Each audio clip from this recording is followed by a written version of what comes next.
Seven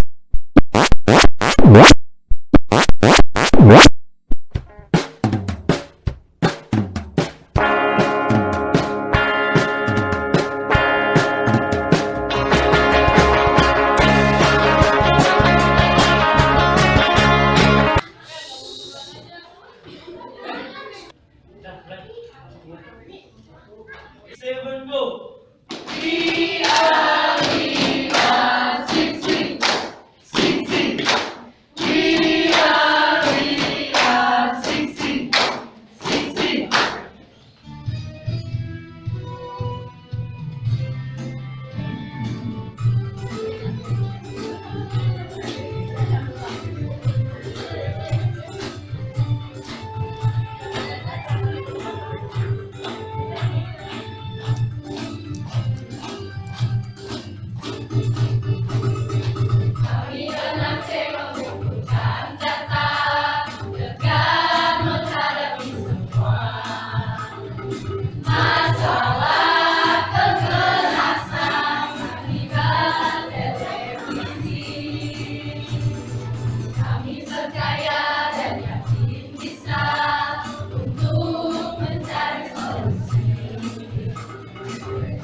Assalamualaikum warahmatullahi wabarakatuh.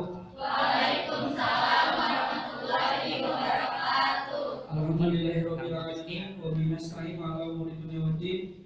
Wassalatu wassalamu ala asyrofil anbiya'i wal mursalin sayyidina wa maulana Muhammadin wa ala alihi washabihi ajmain. Qala Allah ta'ala fil Qur'anil Karim, bismillahirrahmanirrahim. Rabbi shrah li sadri wa yassir li amri wahlul 'uqdatam min lisani yafqahu qawli. Amma ba'du.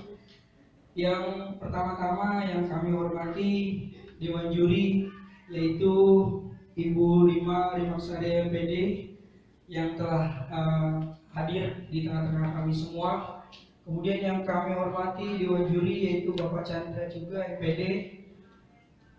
Yang kami hormati atau kami banggakan dan kami ucapkan terima kasih banyak atas kehadiran peserta dari kelas 2E dan kawan-kawan semua. Puji syukur alhamdulillah pada kesempatan hari ini kami dari semester 6 kelas C akan menyajikan sebuah project citizen atau portofolio yang bertemakan tentang pengaruh media massa terhadap kekerasan fisik oleh anak. Dalam kelas ini kami ada 22 orang dan kami telah membagi ke dalam 4 portofolio dan mungkin akan kami paparkan atau kami akan perkenalkan terlebih dahulu. Yang pertama akan disampaikan oleh portofolio pertama untuk perkenalan. Silakan. Ya, saya Kaulandari, saya Peti Witasari, saya Maharani Sutardewi. Nama saya Muhammad Adayana. Saya Arina Novia. Saya Fitri Sanyasmaya. Saya Dini Ratnaulan, saya Dewi Haryati, saya Mengulso. Oke, itu salah satu portofolio pertama dan portofolio kedua. Jadi sampai saudara Muhammad Adayana. Kemudian mungkin agak maju ke depan untuk kelompok portofolio yang ketiga dan keempat. Oke, dimulai dari portofolio yang ketiga, dimulai dari saya. Nama saya Ridwan. Saya Siti Laila. Saya Masih Sartika Sari, Saya Nafisa Nursa. Saya Anggi Oktaviani Putri. Saya Afsani Novidia Abdulanti. Dan kami dari kelompok portofolio 4, saya Winnie Pengrinda, saya Nian Riani, saya Desi Rekan Sati, Saya Marta Puspita Rima Putri. Saya Trisy Gustiawan. Yaitu adalah dari kami portofolio pertama sampai portofolio keempat sudah memperkenalkan kelompok. Di sini mungkin alhamdulillah dari beberapa persiapan kami sudah laksanakan, sehingga pada kegiatan pagi hari ini kita semua akan menyajikan kelompok portofolio dari setiap masing-masing yang akan ditampilkan. Sebelum memulai, alangkah baiknya mari sama-sama kita membaca lafaz basmalah. Bismillahirrahmanirrahim. Untuk mempersingkat waktu, untuk penyajian pertama yaitu akan disampaikan oleh portofolio pertama. Dan untuk kawan-kawan mungkin bisa bergeser karena memang portofolio pertama akan menyajikan portofolionya. Ya, mungkin itu saja dari saya. Terima kasih. Silakan untuk portofolio pertama. Waalaikumsalam warahmatullahi wabarakatuh. Ya, di sini kami dari portofolio pertama akan memaparkan beberapa pokok pembahasan yang terkait dengan pengaruh media massa, khususnya media televisi terhadap kekerasan fisik anak.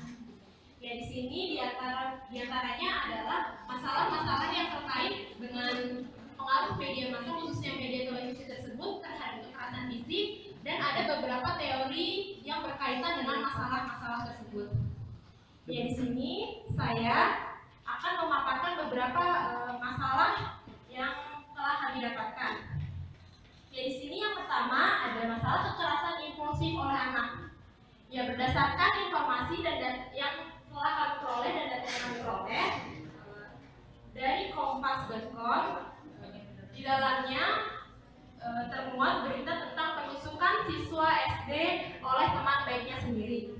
Hal ini terjadi awal mulanya karena pencurian handphone siswa tersebut oleh temannya sendiri, yang berujung pada penusukan oleh temannya sendiri. Jika kita lihat di sini, hal itu sangat miris sekali karena siswa anak tersebut yang belum menginjak masa remaja akhir sudah dapat melakukan adegan tersebut. Setelah ditelusuri lebih lanjut berdasarkan data yang kami peroleh, bahwa siswa tersebut bisa melakukan adegan penusukan itu karena melihat tayangan film yang ia tonton di televisi. Yang selanjutnya ada siswa SD menganiaya teman sebaya. Ya, di sini berdasarkan data yang kami peroleh, bahwa siswa tersebut itu menganiaya atau membuli temannya sendiri, hingga siswa tersebut itu pun harus pindah ke sekolah lain. Nah, setelah ditanya-tanya atau setelah ditelusuri oleh lebih lanjut berdasarkan data yang kami peroleh, bahwa siswa tersebut bisa melakukan adegan itu karena ia melihat tayangan acara di televisi yang ia tonton. Yang selanjutnya di sini yang ketiga ada korban Smackdown. Seperti yang kita ketahui bahwa acara Smackdown di televisi pada masanya itu merupakan acara yang cukup favorit ditonton oleh anak-anak pada masa itu, karena banyak anak-anak yang meniru adegan-adegan Smackdown tersebut, seperti pada siswa SDN Cincin 1 Katapang, Jawa Barat.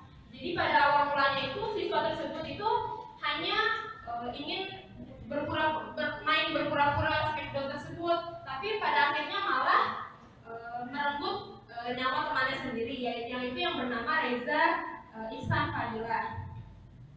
Ya, dari kita lihat dari Smackdown tersebut bahwa anak tersebut itu belum mengerti betul tentang kaidah olahraga bola bebas tersebut atau tentang Smackdown tersebut, sehingga anak tersebut itu banyak mengabaikan bahaya dari olahraga bola bebas tersebut atau Smackdown tersebut.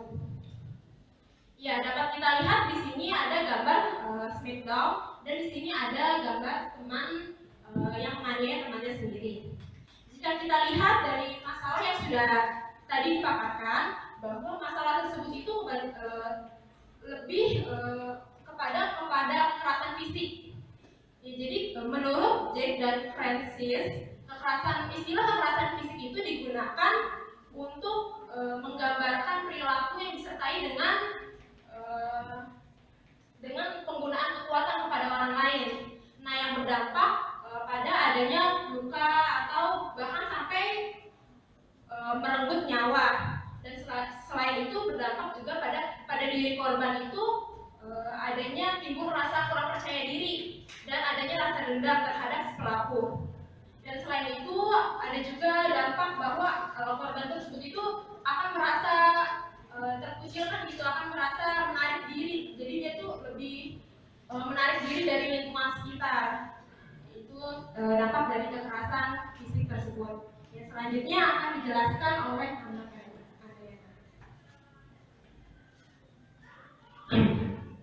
Baik, selanjutnya saya akan menjelaskan tentang tingkat dan indikator kekerasan dalam pendidikan.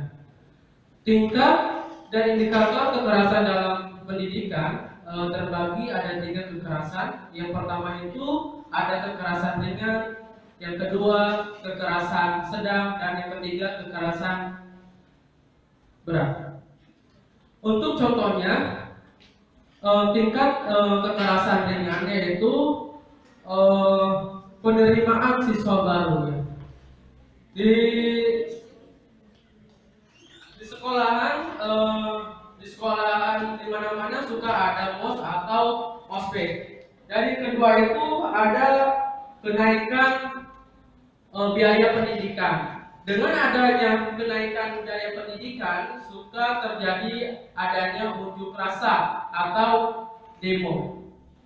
Selanjutnya ada kekerasan sedang. Kekerasan sedang yaitu adanya kekerasan antar pihak sekolah.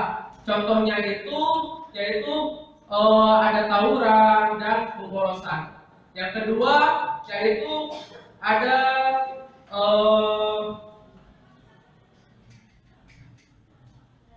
ketiga yaitu kekerasan berat. Kekerasan berat contohnya itu adanya pembunuhan dan lain-lain.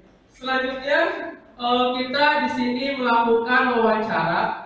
Yang kami wawancaranya itu ada 4 narasumber, ya. Ada narasumbernya itu ada Pak Dani Wahab, ada Pak Agung Nugraha MPD, dan Miftah dan Tenostani, ya.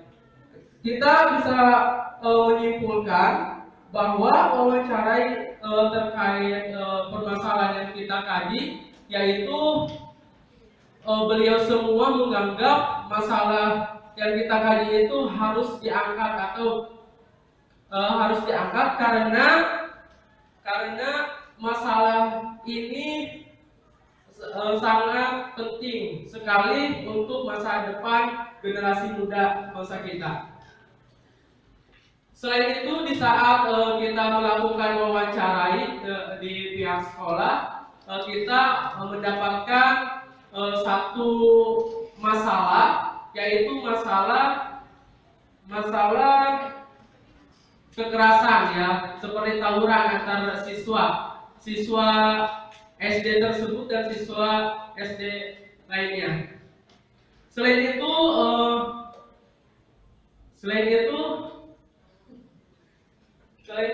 kita tingkat lembaga yang harus tanggung jawab, bukan tidak hanya lembaga pendidikan, melainkan kayak KPAI dan KPI pun sangat bertanggung jawab. Selanjutnya akan dijelaskan oleh Marani.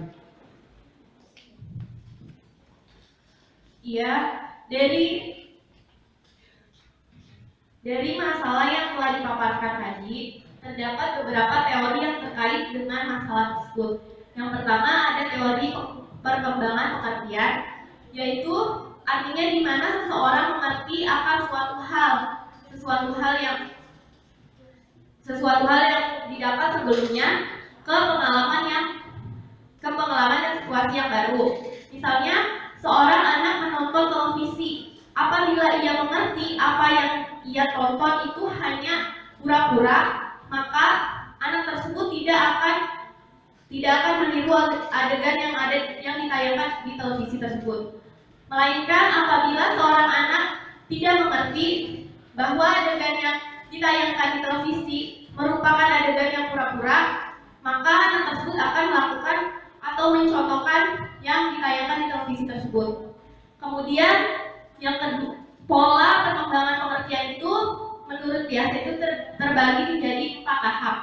Yang pertama ada tahap sensori motor, mulai dari sejak lahir sampai dengan umur 2 tahun. Yang kedua ada tahap pra-operasional, umur 2 tahun sampai dengan umur 6 tahun. Yang keempat ada tahap operasional konkret, mulai dari umur 6 tahun sampai dengan umur 12 tahun. Yang ketiga ada tahap operasional formal, mulai dari umur 12 tahun sampai dengan seterusnya. Yang selanjutnya ada teori bullying. Teori bullying itu, bullying berasal dari kata bully yang artinya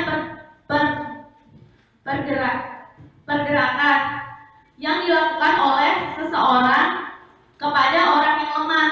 Menurut Andrew, bullying adalah tingkah perlakuan penganiayaan terhadap seseorang kepada orang lain yang mengakibatkan seseorang itu merasa teraniaya dan korban merasa terancam akan suatu hal tersebut. Kemudian beberapa dampak dari bullying itu, yang pertama ada mengatakan seseorang yang tidak menyenangkan, seperti seseorang itu memberi julukan kepada orang lain. Yang kedua itu mengembalikan atau mengucilkan seseorang. Yang ketiga memukul, menendang, melakukan kekerasan secara fisik. Dan yang keempat menyebarkan rumor yang kebohongan kepada orang lain sehingga orang lain tersebut akan menjauhi orang tersebut demi tujuan tertentu. Ya, selanjutnya akan dijelaskan oleh Siti Suryaningsih.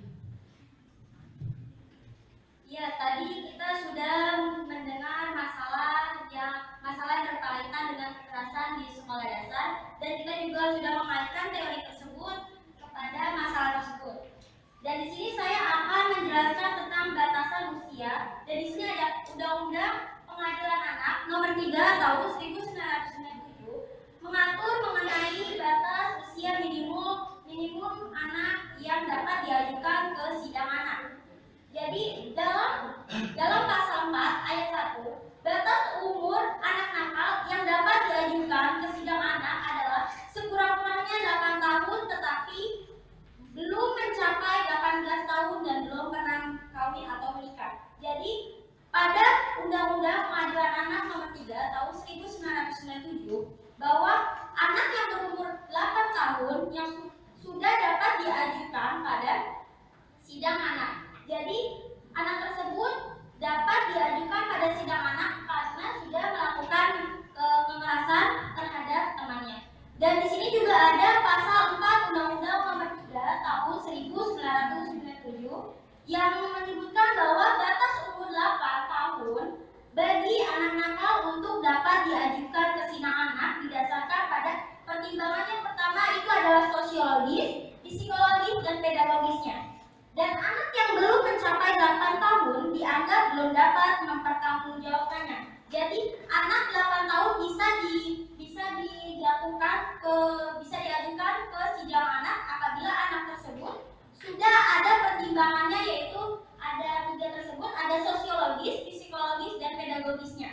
Jadi anak dapat diajukan ke sidang anak, namun apabila dalam pertimbangan tersebut tidak memungkinkan, maka anak usia 8 tahun dianggap belum dapat bertanggung jawab dalam hal yang dilakukannya tersebut. Maka anak yang sudah bertanggung jawab untuk diajukan ke sidang anak tersebut akan diberikan sanksi bagi anak nakal. Dan di sini ada keputusan hakim dalam sidang pengadilan anak dapat berupa menjatuhkan pidana yang pertama, dan yang kedua itu adalah tindakan terhadap anak nakal tersebut. Dan di sini ada pasal 23 Undang-Undang Nomor 3 Tahun 1997. Pidana dapat berubah, yang pertama itu adalah pidana penjara, yang kedua ada pidana kurungan, dan yang ketiga itu ada pidana denda, yang keempat itu adalah pidana pengawasan. Namun dalam pidana tersebut, hukuman yang dapat diajukan kepada anak setengah dari hukuman orang dewasa. Jadi dari 4 pidana tersebut, anak tersebut hanya setengahnya hukuman dari orang dewasa. Jadi yang tadi kan kita sudah mengetahui pidana penjara. Nah, pidana penjara itu sekurang-kurangnya 20 tahun. 20 tahun dan selebih-lebihnya itu adalah seumur hidup. Dan apabila pidana kurungan tersebut, pidana kurungan itu pendeknya itu 1 tahun dan lamanya itu sekitar ya 1 tahun tersebut, dari 1 hari ke 1 tahun tersebut. Dan di sini ada pasal 24 Undang-Undang Nomor 3 Tahun 1907, tindakan yang dijatuhkan kepada anak nakal dapat berupa yang pertama itu mengembalikan anak kepada orang tuanya, wali, dan orang tua asuh. Yang kedua itu menyerahkan anak kepada negara untuk mengikuti pendidikan pembinaan dan latihan kerja. Dan yang ketiga itu menyerahkan anak nakal kepada Departemen Sosial atau organisasi sosial kemasyarakatan yang bergerak di bidang pendidikan pembinaan dan latihan kerja. Pada pasal 24 Undang-Undang Nomor 3 Tahun 1997 bahwa anak tersebut bisa dikembalikan kepada orang tuanya atau wakilnya atau orang tua asuhnya, dan dapat menyerahkan kepada negara dan atau kepada Departemen Sosial tersebut. Yes, itu. Dan diteruskan oleh Betty. Ya, selanjutnya tadi kan sudah mengetahui tentang paparan tentang batasan usia dan sanksi-sanksi bagi anak nakal yang melakukan tindakan kekerasan itu disebabkan oleh media massa. Nah, pengertian media massa sendiri itu adalah sarana penyampaian pesan-pesan aspirasi masyarakat sebagai alat komunikasi untuk menyebarkan pesan-pesan secara langsung dan secara menyebar. Dan menurut Canggara tahun 2002, media massa adalah alat yang digunakan dalam penyampaian pesan-pesan dari sumber kepada halayak menerima dengan menggunakan alat-alat komunikasi seperti TV, radio, dan sebagainya. Nah, selanjutnya ada jenis-jenis media massa. Di sini media massa dibagi 3 kelompok. Yang pertama media cetak. Yang pertama itu seperti majalah, koran, dan lain-lain. Yang kedua tentang media elektronik. Media elektronik ini seperti TV, terus radio, video, dan film. Kemudian ada media cyber. Media cyber itu seperti cyber, misalnya seperti media sosial, terus website, terus portal berita, dan blog. Nah, selanjutnya ada pengertian media televisi tersendiri, yaitu pengertian media televisi adalah program khusus yang banyak dinikmati oleh semua orang yang di seluruh dunia dengan menampilkan tayangan-tayangan yang menarik.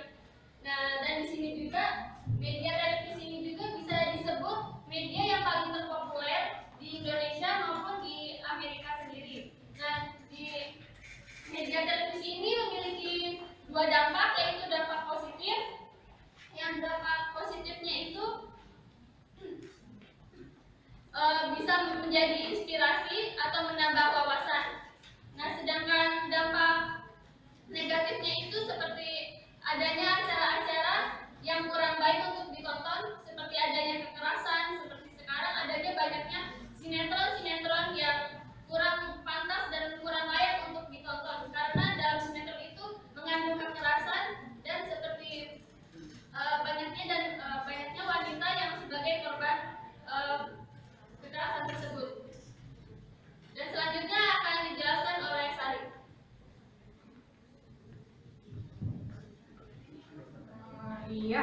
Baik, sebelumnya tadi sudah kita dengarkan paparan dari saudari Fetty tentang jenis-jenis media elektronik. Nah, media elektronik di sini itu yang paling sering ditonton kan televisi. Nah, di sini kita menemukan kategori-kategori film televisi yang berbahaya bagi anak.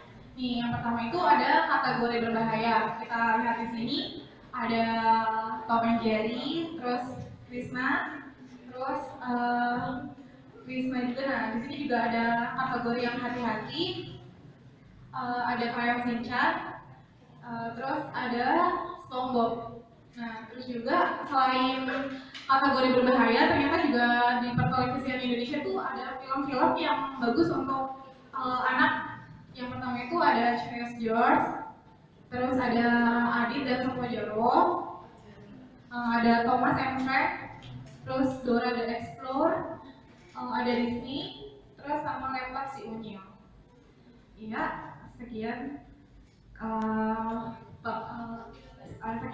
Kemudian kita serahkan kepada portofolio kedua.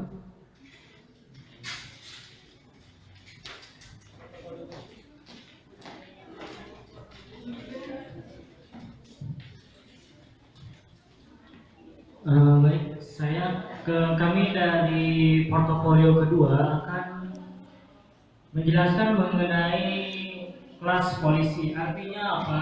Di sini kita akan menjelaskan mengenai kebijakan-kebijakan yang kita ambil dari berbagai sumber. Yang pertama yaitu kita mengambil sumber dari KPI, yaitu Komisi Penyiaran Indonesia. Kemudian kita juga mencari sumber di KPAI, yaitu Komisi Perlindungan Anak Indonesia. Kemudian juga kami mewawancarai orang tua dan juga kepala sekolah. Menurut dari kebijakan KPAI, yaitu Komisi Penyiaran Indonesia, mengeluarkan kebijakan berbagai pasal, yaitu pertama pasal 23 mengenai pelarangan pembatasan anak. Pada bagian pertama tentang pelarangan adegan kekerasan. Jadi di dalam adegan kekerasan ini ada beberapa yang dilarang.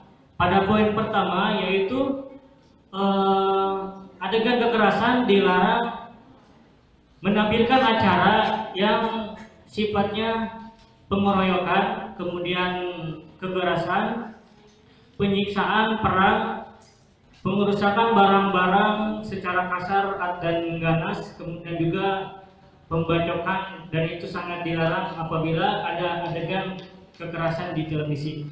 Selanjutnya pada poin kedua juga tidak boleh menampilkan adegan kekerasan yang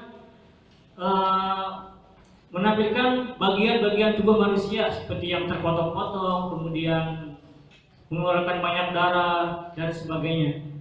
Selanjutnya juga pada poin ketiga, adegan kekerasan dilarang menampilkan peristiwa yang sifatnya sadis pada manusia. Contohnya kayak tadi, kayak di poin pertama itu dilarang menampilkan kayak tonjok-tonjokan, kekerasan, kemudian tawuran, penyiksaan. Selain itu juga, selain pada manusia, pada poin keempat dipaparkan dilarang menampilkan peristiwa dan tindakan sadis terhadap hewan, misalnya nendang-nendang kucing lah, atau mungkin anjing dilempar lah, itu juga tidak boleh ditayangkan di televisi. Kemudian juga tidak boleh ada adegan kekerasan hewan dengan cara memakan yang tidak lazim. Contohnya apa? Kita sering melihat film hewan yang dimakan secara langsung, jadi nggak dimasak dulu, itu secara hal yang tidak lazim. Kemudian KPI juga mengeluarkan kebijakan mengenai pasal 33, yaitu tentang penggolongan program siaran. Pada bagian pertama tentang klasifikasi program siaran. Di program siaran ini ada 5 klasifikasi berdasarkan kelompok usia. Yang pertama itu ada P, artinya pra-remaja, dari umur prasekolah dari umur 2 sampai 6 tahun. Kemudian klasifikasi A, artinya anak-anak, yaitu dari usia 7 sampai 12 tahun. Selanjutnya klasifikasi R, artinya remaja, yaitu dari usia 13 sampai 17 tahun. Kemudian klasifikasi D, yaitu artinya dewasa, dari usia di atas 18 tahun, dan yang terakhir SU, yaitu halayak berusia di atas 2 tahun.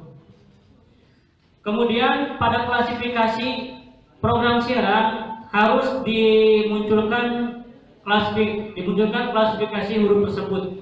Kita sering melihat di televisi sering ada simbol P kemudian A, dan itu wajib kita tunjukkan agar halayak dan penonton itu bisa melihat, mengidentifikasi siaran yang cocok untuk anak-anak. Kayak misalkan dari usia P itu untuk penonton dari usia 2 sampai 6 tahun dan sebagainya. Kemudian klasifikasi ini juga berlaku untuk program siaran yang tayangannya diulang itu. Jadi setelah ditayangkan nanti diulang lagi, itu juga berlaku, dan juga huruf dan klasifikasinya itu dimunculkan kembali. Kemudian juga program siaran selain TV, di radio juga harusnya memberikan membicarakan huruf kayak P atau A, dan itu juga harus diomongkan di radio selain di televisi juga. Itu dari pasal 33 penggolongan program siaran. Selanjutnya pada bagian kedua pasal 35 mengenai klasifikasi C, klasifikasi P yaitu prasekolah. Di dalam siaran klasifikasi P atau prasekolah harus mengandung unsur siaran yang bermuatan, artinya apa? Mengandung nilai-nilai yang positif, mempunyai gaya penceritaan yang emang seharusnya untuk usia anak dari umur 2 sampai 6 tahun. Kemudian pada poin kedua, klasifikasi P juga harus menayangkan program-program siaran yang mempunyai nilai-nilai pendidikan, misalnya rasa tanggung jawab, disiplin, kejujuran, kemudian juga contohnya membuang sampah pada tempatnya, itu juga harus dilakukan pada klasifikasi P pada siaran anak dari usia 2 sampai 6 tahun. Selanjutnya memiliki nilai sosial dan budaya. Ketika siaran televisi untuk usia 2 sampai 6 tahun harus memunculkan nilai-nilai sosial budaya, misalnya menghormati budaya lain, suku lain, jadi enggak adanya pertentangan dan permusuhan ataupun konflik. Selanjutnya untuk program siaran klasifikasi P, ditayangkannya itu harus pada pukul 07 pagi sampai 09 pagi, dan antara pukul 15 sore sampai pukul 6 malam, seperti itu. Dan juga program siaran klasifikasi P tidak adanya adegan kekerasan seperti yang tadi dijelaskan pada pasal 23. Baik, selanjutnya akan dijelaskan oleh Umi Kulsum. Ya baik, di sini saya ingin menjelaskan bagian keempat tentang tentang klasifikasi A. Tentang klasifikasi A pasal 36. Program siaran klasifikasi A ini tentang pengembangan anak. Pengembangan anak ini seharusnya program siaran klasifikasi A seharusnya disiarkan dengan adanya unsur kebudayaan sosial serta nilai-nilai sosial. Di program siaran klasifikasi A ini, jadi anak seharusnya saat menonton televisi, orang tua wajib mendampingi anak tersebut agar tidak salah menonton acara televisi tersebut. Jadi dari program siaran klasifikasi A tersebut itu menurut pasal tersebut itu program ini dilarang menyiarkan adegan kekerasan atau adegan berbahaya. Jadi seharusnya program siaran klasifikasi A tersebut disiarkan pada pukul 5 sampai pukul 18.00 waktu setempat. Tapi pada kenyataannya saat ini program siaran klasifikasi A untuk anak ditayangkan sebelum jam tertentu yang ada pasal tersebut. Terus di bagian keempat tentang klasifikasi R pasal 37. Program siaran klasifikasi R sesuai dengan perkembangan psikologis remaja, yaitu berisikan tentang nilai-nilai sosial sama seperti klasifikasi A dan klasifikasi sebelumnya, itu seperti hiburan, hipotetis, estetik, dan pembunuhan rasa ingin tahu remaja yang tinggi. Pada program klasifikasi R, siaran dapat mengandung pembahasan gambaran adegan yang tidak sesuai dengan kualitas serta pergaulan. Jadi pada film-film saat ini nyatanya pada pukul yang seharusnya program klasifikasi ini ditayangkan pada malam hari. Akan tetapi saat ini juga sama seperti klasifikasi A, ditayangkan sebelum waktu yang ditentukan. Contohnya salah satunya adalah film-film rhyme ya, salah satunya adegan film rhyme tersebut salah satunya adalah adegan berpasangan antara lelaki dan wanita. Terus ada juga adegan yang benar-benar tidak pantas untuk ditonton oleh semua orang. Dan di sini ada klasifikasi kelima, bagian kelima klasifikasi D pasal 38, yaitu pasal klasifikasi program siaran dewasa, yaitu program yang seharusnya ditayangkan pada pukul 22 sampai pukul 3 pagi. Tetapi juga seperti tadi, tayangan ini disiarkan pada sebelum waktu tertentu. Sebanyak adegan-adegan yang muncul pada klasifikasi ini yang seharusnya tidak dipertontonkan oleh anak-anak di bawah umur, akan tetapi banyak yang dipertontonkan, ditayangkan pada waktu-waktu sore hari. Sepertinya anak-anak belum pada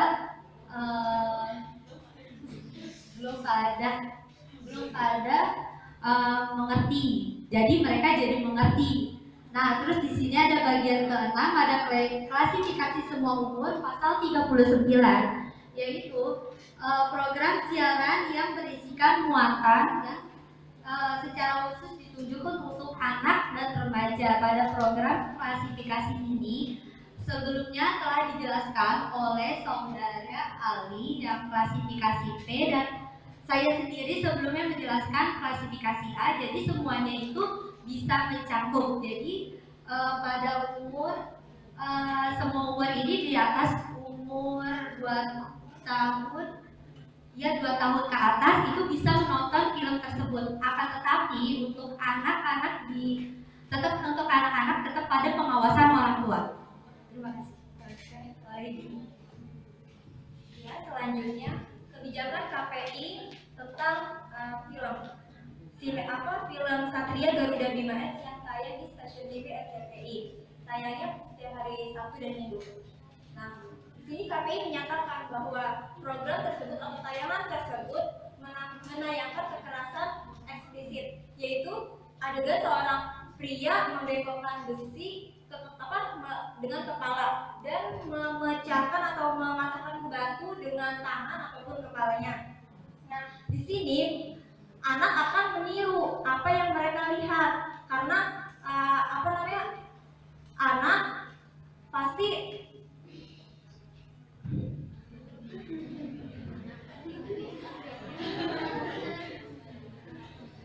ya.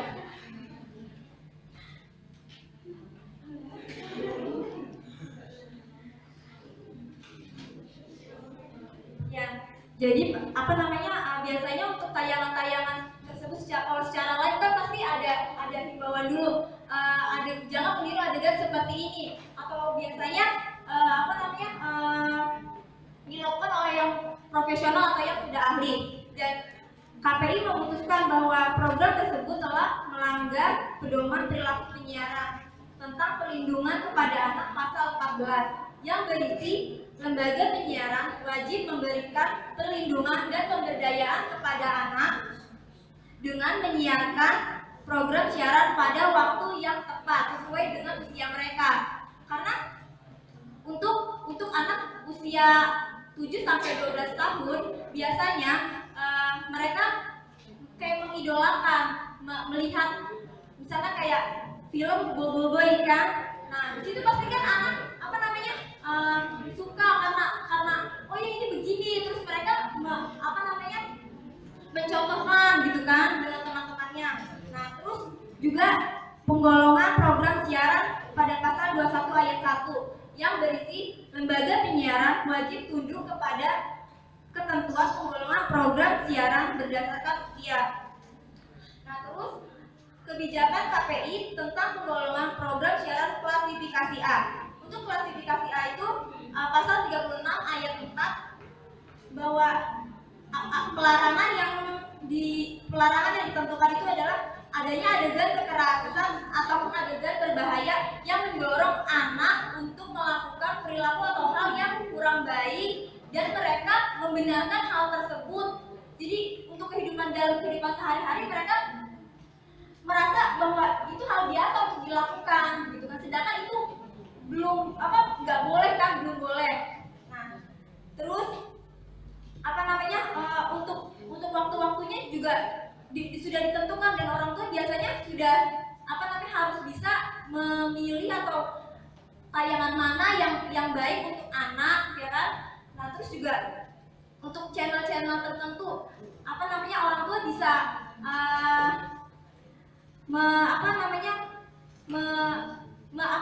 membimbing atau mendampingi anak ketika menonton televisi. Jadi ketika ada adegan-adegan yang kurang baik atau yang anak penasaran dengan adegan tersebut, orang tua bisa memberitahu atau menasehati bahwa ini tidak baik, ini jangan dilakukan, jangan ditiru, seperti itu. Yang sebaiknya akan dilanjutkan oleh Fitri. Ya, di sini saya akan menjelaskan tentang kebijakan KPAI, yaitu Komisi Perlindungan Anak Indonesia. Judul filmnya itu Tom and Jerry, seperti apa yang sudah dijelaskan pada kelompok portofolio yang pertama. Di sini, menurut Susanto selaku Komisioner KPAI, bidang pendidikan menyatakan telah berkoordinasi dengan KPI tentang mengenai tayangan berbahaya bagi anak. Yang pertama KPAI meminta para orang tua untuk selaku mendampingi anak pada saat menonton televisi. Dan yang kedua, KPI memberikan kebijakan juga menghimbau anak-anak dan orang tua untuk memilih dan selektif dalam memilih tayangan apa yang baik untuk anak, baik itu film anak ataupun kartun. Dan kebijakan di atas yang sudah saya jelaskan tadi diperkuat dengan kebijakan atau peraturan KPI tentang standar program siaran. Yang pertama, berdasarkan pasal 34 ayat 1, program siaran dengan diklasifikasikan P, yaitu prasekolah umur 2 sampai dengan 6 tahun, yang A, anak-anak 7 sampai dengan 12 tahun, dan F, remaja 13 sampai dengan 17 tahun, harus disertai dengan imbauan atau peringatan tambahan tentang arahan dan bimbingan orang tua. Ya, dengan adanya pasal ini, orang tua wajib untuk mendampingi anak dan mengarahkan bahwa film tersebut tidak baik, dan jika ada kekerasan dalam film tersebut, orang tua bisa mengarahkan dan membimbing anaknya untuk membuat anak itu tidak melakukan atau meniru apa yang sudah ditayangkan pada film tersebut. Jadi orang tua itu dapat memberikan hal yang positif untuk anak ke depannya. Jadi kalau misalnya orang tua tidak memberikan arahan, itu kekerasan yang pada anak itu yang setelah mereka menonton televisi, mereka akan membuat anak itu meniru. Jadi di sini perlunya orang tua untuk mendampingi anaknya dan memberikan arahan. Dan selanjutnya di sini ada sanksi administratif. Pasal 55 ayat 2, yang pertama itu teguran tertulis. Dan di sini KPI sudah memberikan teguran tertulis pada program siaran tersebut, menghimbau untuk menghilangkan siaran-siaran yang berbentuk dengan kekerasan, terus adegan berbahaya, serta yang tidak pantas untuk ditiru oleh anak. Dan yang kedua di sini ada penghentian sementara. Jadi jika KPI sudah memberikan sanksi, KPI tersebut, acara tersebut tuh jadi diberhentikan untuk sementara dan melihat tahapan-tahapan selanjutnya apa yang dilakukan oleh siaran tersebut. Dan yang ketiga itu ada pembatasan durasi. Ya, biasanya di sini kan film Tom and Jerry setiap hari itu pagi, siang atau sore pasti ditayangkan. Nah, dengan adanya teguran tersebut, pembatasan durasi itu dikurangi. Jadi dikurangi oleh KPI. Dan di sini ada denda administratif. Jadi kalau misalnya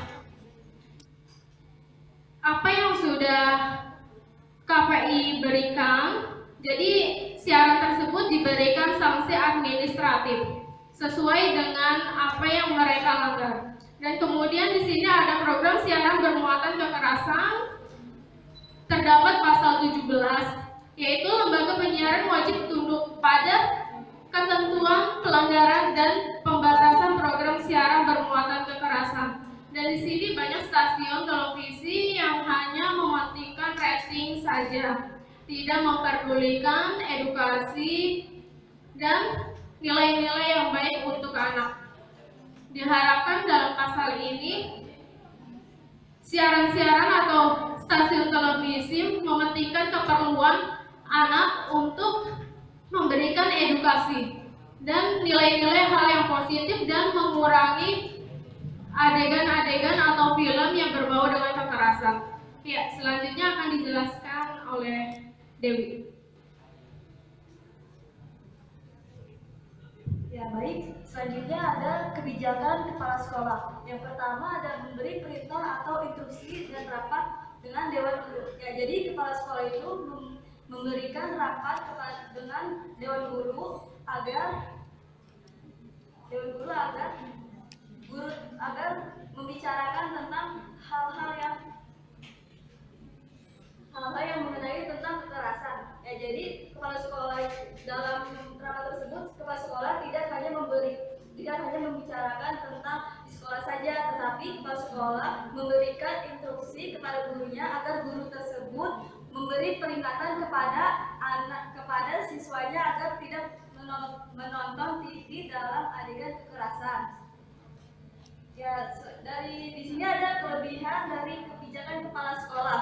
Nah, di sini ada kepada guru lebih membutuhkan rasa memberi pendidikan yang amat mulia. Ya, maksudnya guru memberikan dengan adanya akhlak mulia, jadi siswa tersebut dalam diberikan akhlak mulia, jadi siswa dapat disiplin dalam kebijakan yang sudah diberikan, lalu siswa dapat mentaati peraturan-peraturan yang sudah diberikan dan kebijakan yang sudah ada dalam kepala sekolah. Selanjutnya ada perkembangan bakat siswa. Nah, dalam kebijakan tersebut, misalkan siswa mempunyai bakat olahraga dalam pencaksilat atau taekwondo. Nah, dalam bakat tersebut ada kekerasan, tetapi kekerasan dalam hal yang positif.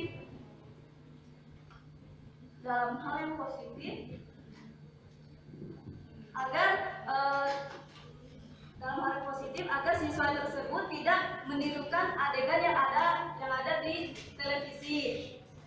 Selanjutnya ada kebijakan orang tua. Memberikan fondasi ilmu yang kuat kepada anak. Fondasi itu maksudnya akhlak yang mulia. Ya, jadi siswa tersebut diberikan akhlak agar siswa tidak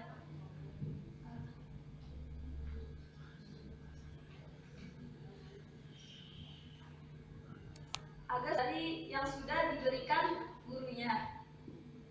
Ada memberikan pengawasan yang efektif dari orang tua. Ya, jadi dalam siswa di rumah tersebut, orang tua harus mengawasi apa yang anak tersebut menonton televisi, sehingga anak tersebut tidak menonton televisi dengan channel-channel yang dalam kekerasan, dalam meniru dengan apa yang dia lihat di channel televisi. Selanjutnya memilih channel. Ya, seperti tadi, dalam orang tua sangat penting dalam mengawasi anaknya agar anak tersebut tidak semaunya memilih channel-channel yang dia mau tonton. Di sini ada kelebihan dari kebijakan orang tua. Pedoman bagi anak untuk mempertahankan dirinya. Ya, pedoman itu maksudnya aturan-aturan yang sudah ada atau yang sudah diberikan dari orang tuanya, agar anak tersebut mentaati apa yang sudah diaturkan dalam orang tua untuk anaknya. Selanjutnya ada agar anak tidak mendapat pengaruh yang buruk di TV. Ya, selanjutnya anak tersebut tidak dapat berpengaruh dengan hal-hal yang di luar dengan temannya, sehingga orang tua sangat berperan dengan anaknya untuk mendampingi anaknya agar tidak terpengaruh dalam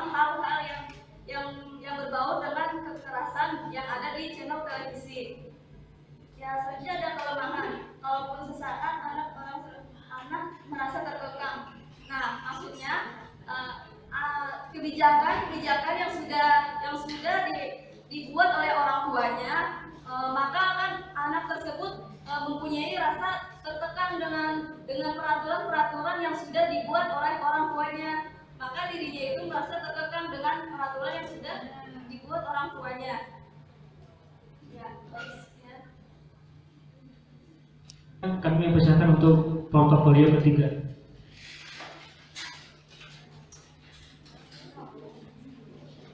Kan kalau tadi kita sudah melihat di sini ada problem, ada masalah, kemudian ada kebijakan, dan kami dari portofolio ketiga ini akan memaparkan mengenai diskusi kami dari portofolio ketiga mengenai kebijakan alternatif. Mungkin untuk pertama yang akan disampaikan oleh saudari Anggi, silakan.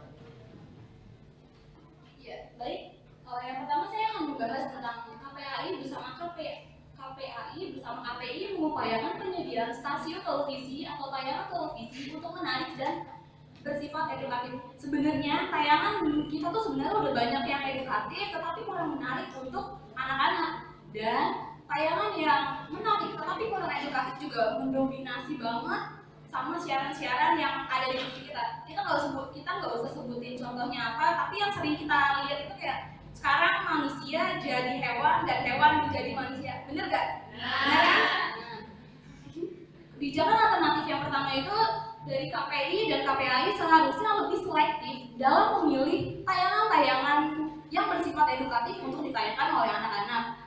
Dan di dalam tayangan itu tersebut harus memiliki manfaat untuk pengembangan karakter, moral, serta perilaku anak, agar perilaku-perilaku yang anak baik dan adegan-adegan yang ada di TV tidak diikuti oleh anak-anak dalam usia sekolah dasar ya tentunya.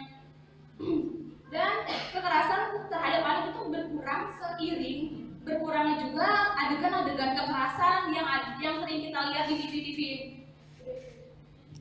Terima kasih. Oke, baik. Melanjut ke pembahasan dari saudari Anggi di sini, dapat kita ketahui saya dari kelompok dari portofolio ketiga waktu itu mewawancarai salah satu kru dari televisi dari Indosiar dan SCTV, yaitu Mas Puji, yaitu waktunya pada tanggal 2 Juni 2015 pukul 11.55 sampai dengan selesai, tempatnya itu di Jakarta.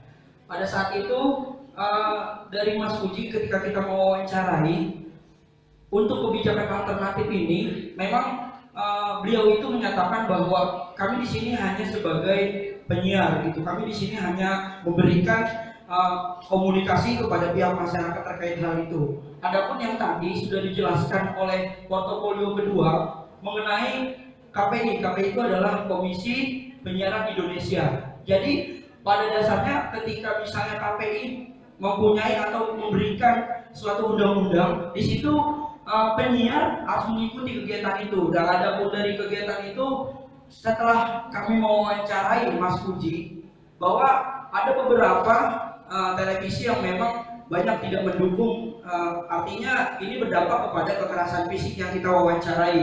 Seperti mungkin kita bisa tahu ada beberapa film yang ditayangkan. Tadi sudah banyak diceritakan dari portofolio pertama dan portofolio kedua, yaitu ada Tom and Jerry, kemudian ada GGS juga itu termasuk. Nah dari situ kalau dari media massa, karena ini kita terkait dengan mewawancarai media massa itu tidak punya yang namanya kekuatan dalam menyampaikan kebijakan kepada seluruh media massa. Artinya di sini media massa hanya bertugas sebagai lembaga yang memang melakukan penyiaran atau ya mengkomunikasikan dari kegiatan-kegiatan yang ada di keseharian kita.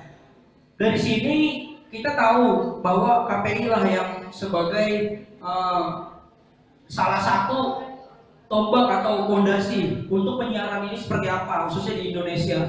Nah, dari beberapa diskusi kami, portofolio ketiga itu mempunyai kebijakan yang kedua setelah Saudara Anggi tadi kebijakan yang pertama. Di sini ada kebijakan yang kedua. Di sini bahwa dari kebijakan yang kedua ini diharapkan mengeluarkan kebijakan kepada seluruh stasiun televisi untuk menayangkan iklan yang berisi himbauan kepada orang tua mengenai pengawasan anak terhadap tayangan televisi. Biasanya kita tahu bahwa iklan itu biasanya hanya sponsor-sponsor dari film yang ditayangkan. Jadi dari kami kelompok portofolio ketiga ini, kebijakan alternatif yang kedua adalah seharusnya di iklan itu ditayangkan himbauan seperti misalnya kepada seluruh warga negara Indonesia agar selalu memberikan pemahaman kepada anak didiknya agar tidak himbauan-himbauan yang berupa penyuluhan gitu, sehingga orang tua dari seluruh kalangan masyarakat, karena kan kita dominan media massa itu adalah televisi, radio jarang, internet pasti, tapi nggak memungkinkan setiap hari kita tonton. Pasti yang paling kita tonton itu rata-rata televisi. Makanya kami di sini media massa yang kita kunjungi adalah kita wawancarai dari media massa televisi. Dalam hal ini sangat penting. Jadi kebijakan kedua ini seharusnya pemerintah itu seharusnya karena memang ini kebijakan alternatif dari pendapat kami. Kebijakan kedua ini memberikan himbauan. Di setiap iklan jangan hanya sponsor, ya.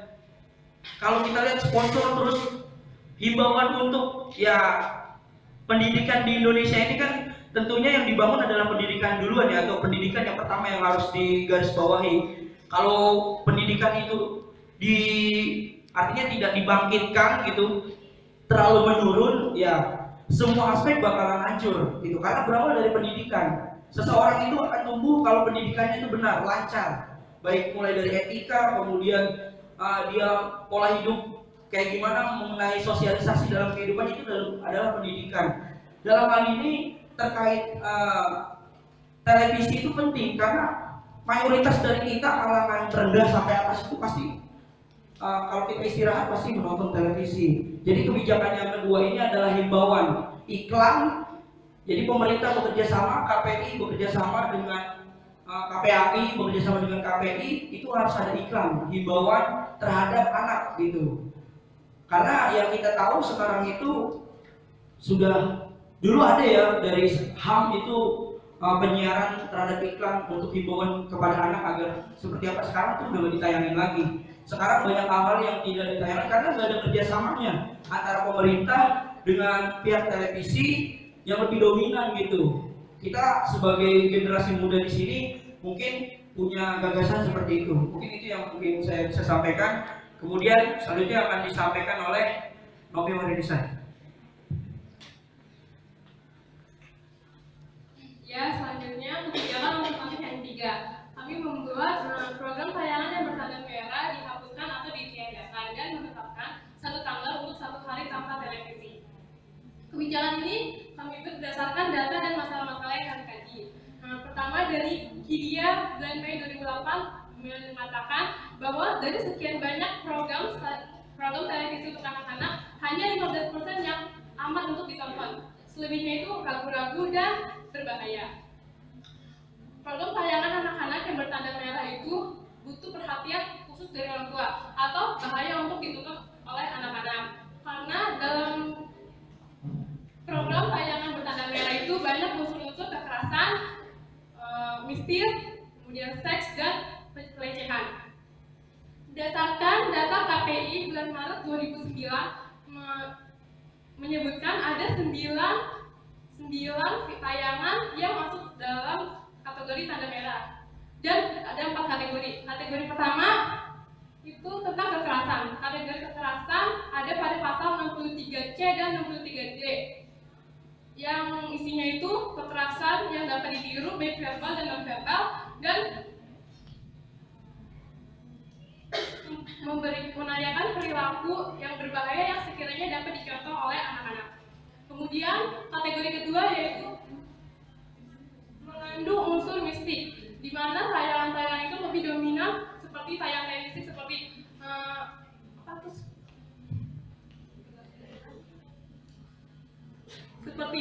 menayang paranormal, terus melakukan upacara-upacara mistis, berhubungan kontak dengan roh. Selanjutnya di kategori ketiga ada pornografi dan kategori keempat ada perilaku negatif pada pasal 13 ayat 1 dan pasal 63 Selanjutnya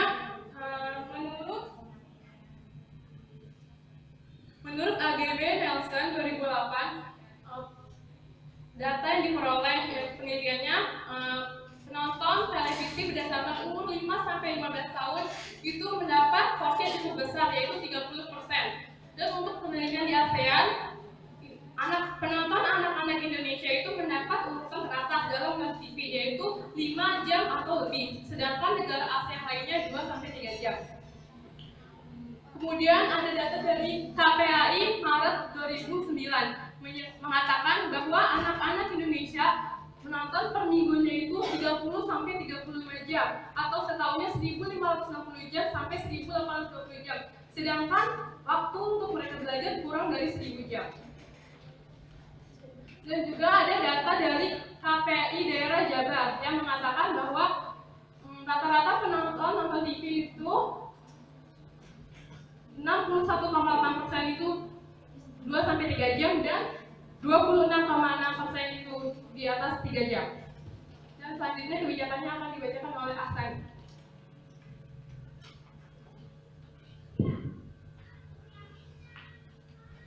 Ya, di sini ada untuk tayangan televisi bertanda D ditayangkan minimal pukul 23.00 WIB sampai dengan 03.00 WIB. Nah, tayangan bertanda D ini tayangan yang dewasa, jadi anak-anak tidak boleh menonton karena berbau unsur pelecehan, pornografi, dan lain-lain, dan kekerasan, pelecehan, dan lain-lain.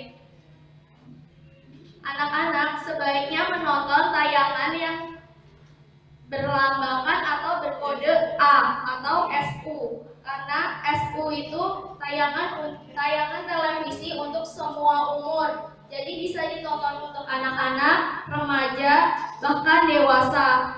Kalau yang bertanda A itu khusus untuk anak-anak, sedangkan yang bertanda R hanya untuk ditonton oleh remaja saja, jadi tidak untuk anak-anak. Sedangkan yang BO atau bimbingan orang tua perlu membimbing, menyeleksi tayangan yang akan ditonton anak-anak. Jadi anak-anak tidak asal menonton saja tayangan televisi yang ada. Sedangkan dewasa tidak boleh sama sekali ditayangkan pada jam-jam yang anak-anak masih belum tidur. Tayangan D atau dewasa ditayangkan sebaiknya jam 11 malam, minimal jam 11 malam atau jam 2 sampai 03.00. Selanjutnya akan dijelaskan oleh Saudari Rosita Sartikasari.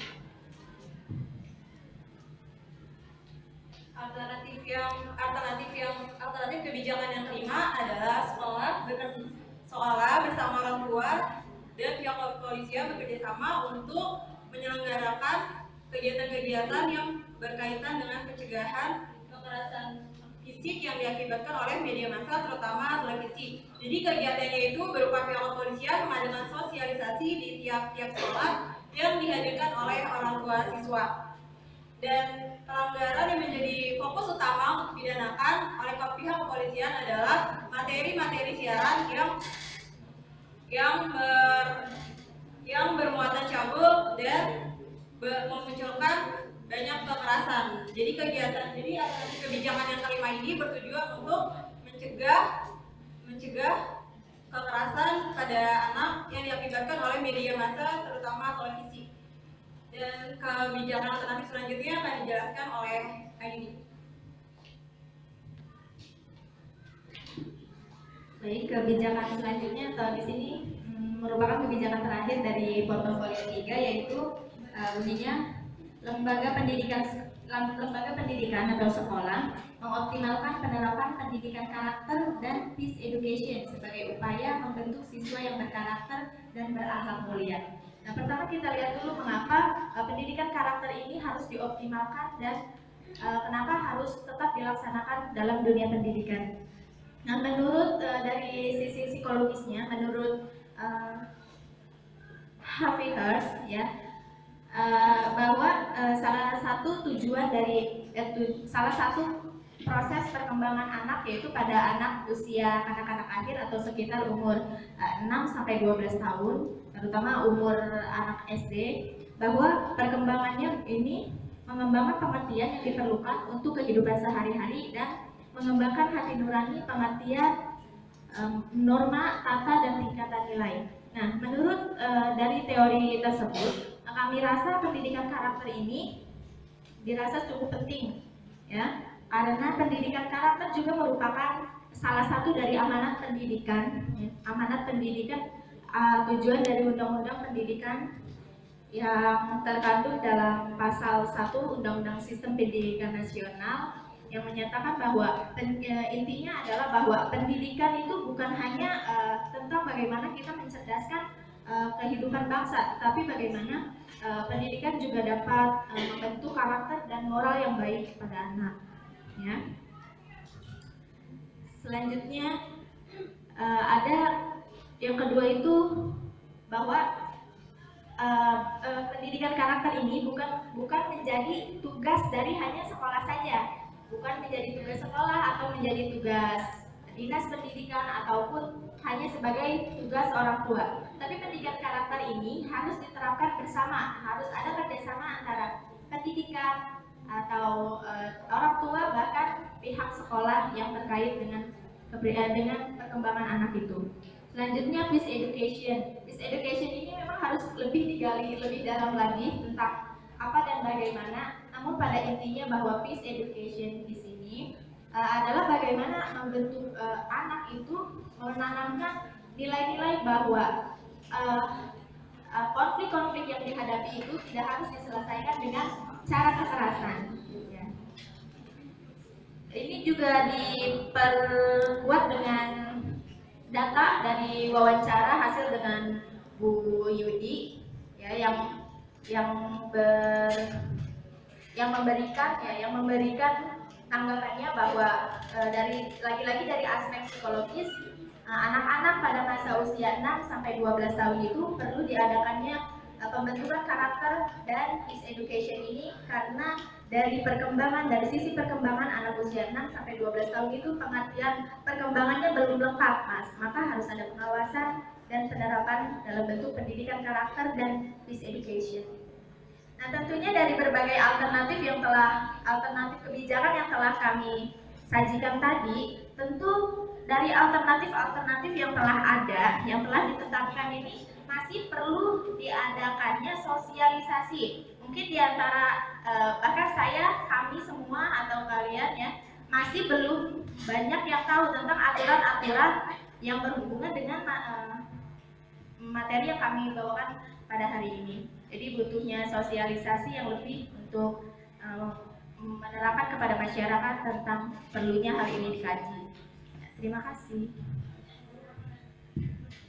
Baik, kami dari portofolio yang ketiga mungkin ada 6 kebijakan alternatif yang sudah kami paparkan dari beberapa kebijakan yang sudah ada dari pemerintah, baik dari KPI maupun dari undang-undang yang sudah ditetapkan oleh pemerintah. Jadi kebijakan alternatif dari portofolio 3 itu ada 6 dari hasil diskusi kami.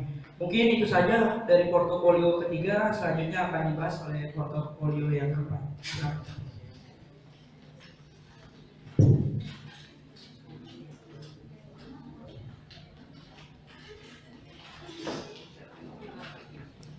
Portofolio yang keempat akan menjelaskan tentang rencana aksi atau rencana tindakan kami mengenai permasalahan yang sudah dijelaskan dari portofolio pertama, 2, dan 3. Yang pertama akan dijelaskan oleh saudari Nia.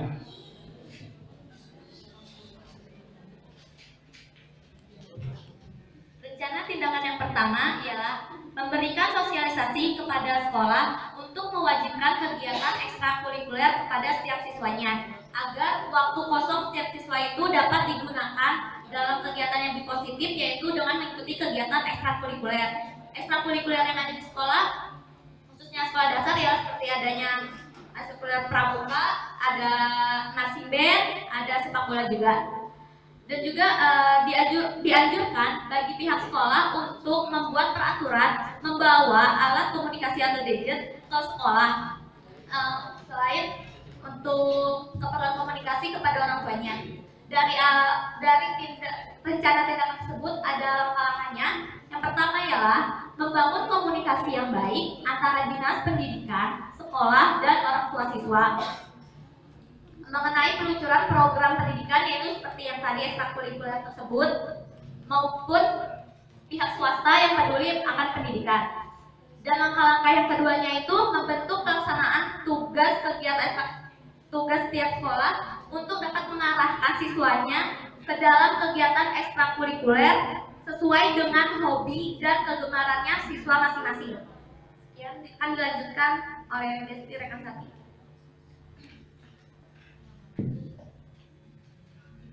Baik, selanjutnya rencana tindakan yang kedua menurut kami adalah masih berhubungan dengan sosialisasi untuk sekolah mengenai agar sekolah melakukan kegiatan pembelajaran yang lebih memperdalam terhadap konteks agama. Jadi, sekolah diharapkan dapat membuat peraturan agar sebelum dimulai pembelajaran dilakukan kegiatan yang dapat memperdalam ilmu pengetahuan keagamaan siswa, misalnya membaca doa harian, membaca surat-surat pendek, dan lain-lain. Di sini dapat ditekankan bahwa agama dapat menjadi suatu tongkat, landasan bagi para siswa agar siswa tidak melakukan kegiatan yang negatif seperti melakukan kekerasan fisik dan lain-lain. Jadi siswa hanya dapat melakukan kegiatan yang positif saja. Langkah-langkah yang dapat dilakukan yang pertama yaitu diadakannya kegiatan cerdas cermat setiap tahunnya. Cerdas cermat ini hanya dilakukan atau dilakukan.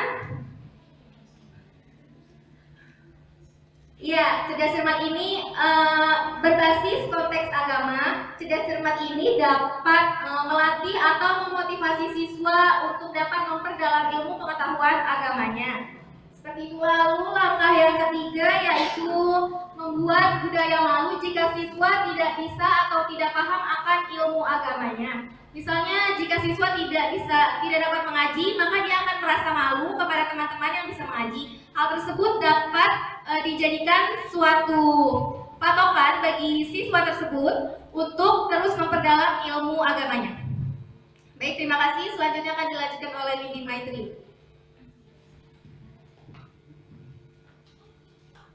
Ya, selanjutnya rencana tindakan yang ketiga menurut portofolio 4 yaitu mengadakan penyuluhan kepada orang tua akan dampak negatif yang akan diterima oleh anak apabila menonton tayangan yang tidak semestinya ditonton oleh anak tersebut.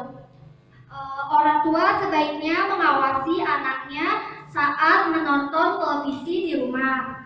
Jika perlu, orang tua dianjurkan untuk memberikan jadwal menonton televisi kepada anaknya.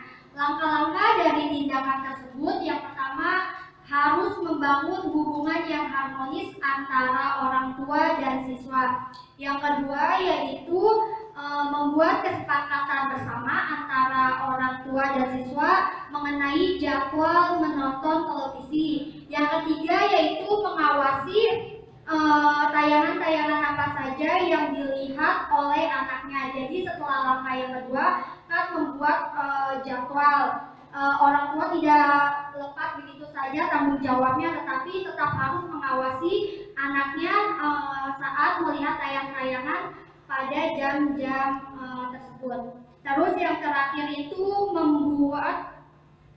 memberikan hukuman kepada anaknya apabila melanggar peraturan yang telah disepakati bersama. Selanjutnya akan dijelaskan oleh Saudari Marta Puspita. Oke, selanjutnya berdasarkan hasil wawancara kami kepada Bapak Agung selaku dosen Unisma, dapat kami simpulkan ke dalam 3 tindakan, rencana tindakan. Tindakan yang pertama yaitu orang tua sebaiknya melakukan pembatasan akses menonton televisi kepada anaknya, yaitu dengan batas waktu jam 21.00. Kenapa demikian? Karena pada dasarnya anak itu belum bisa membedakan mana tontonan yang baik dan mana tontonan yang buruk. Yang kedua, anak cenderung lebih menyukai tontonan yang menghibur karena anak cenderung menyukai tontonan yang menghibur, padahal pada dasarnya tontonan tersebut tidak pantas untuk ditonton. Dari tindakan di sini ada kelebihannya bahwa orang tua akan lebih mudah dalam mengontrol anaknya tontonan apa saja yang ditonton oleh anaknya. Kemudian ada kekurangan dari tindakan tersebut, yaitu tidak semua orang tua dapat mengawasi dan mengontrol anaknya setiap saat karena kesibukannya dalam bekerja. Selanjutnya akan dijelaskan oleh Tris. Ya baik, saya akan menjelaskan mengenai rencana tindakan yang kedua dan ketiga, mengenai sebaiknya acara-acara yang mengandung kekerasan di televisi itu sebaiknya ditiadakan. Nah, ini dibutuhkan oleh orang KPI di sini yang menindaklanjuti terhadap acara-acara yang dikategorikan berbau kekerasan dan tidak sepantasnya ditonton oleh anak. Dan saya rasa untuk saat ini KPI hanya melakukan beberapa tindakan hanya sekedar imbauan aja. Tapi kalau menurut kami itu harus lebih progresif lagi. Di antaranya dengan melakukan biasanya pencabutan izin operasional bagi stasiun televisi yang melakukan pelanggaran hal tersebut. Saya rasa ini sangat signifikan dalam membantu pembatasan acara-acara yang tidak sepantasnya oleh anak-anak didik kita yang banyak tonton seperti itu. Kemudian dalam hal hanya seperti tidak lakukan hal yang KPI saja, kemudian di sini aktivitas anak tersebut yang sudah dibatasi dengan pembatasi media, kemudian pembatasan akses juga. Kemudian hal ini saya anjurkan untuk lebih ke penggantian dari aktivitas mereka yang tadinya suka menonton televisi ke permainan tradisional. Kenapa kami anggap di sini permainan tradisional penting untuk meningkatkan sebagai wadah bagi mereka menyalurkan aspirasi mereka? Karena permainan tradisional itu sangat menghibur pertama. Yang kedua, permainan tradisional itu bisa membangun kecerdasan emosional mereka. Yang ketiga, permainan tradisional itu bisa membangun hubungan yang baik antar teman-temannya, baik itu lingkungan masyarakatnya, ke orang tuanya, sehingga anak-anak tidak merasa dirinya tuh punya dunia sendiri, gitu. Dan punya hubungan yang baik itu antar sekolahnya, antar teman-temannya beda sekolah, antar orang tuanya, sehingga anak-anak merasa sopan dan santun dan segan untuk melakukan hal tindakan yang berbau kekerasan tersebut. Jadi kami dari portofolio yang keempat ini dapat menyimpulkan bahwa selain dengan mensosialisasikan program-program yang sudah dilakukan oleh pemerintah, kemudian melakukan pembatasan akses pada anak pada saat menonton televisi, kemudian dengan menggunakan pengawasan orang tua sebagai wakil wali dari orang tua tersebut di rumah. Selanjutnya kami menganjurkan kepada orang tua untuk lebih selektif lagi dalam hal mengajar anak untuk menonton televisi tersebut. Sehingga kami pikir di sini lebih baik anak dalam hal menonton televisi itu lebih baik dianjurkan daripada seorang tua. Saya rasa itu yang bisa kami simpulkan dalam hal ini. Saya kembali kepada moderator.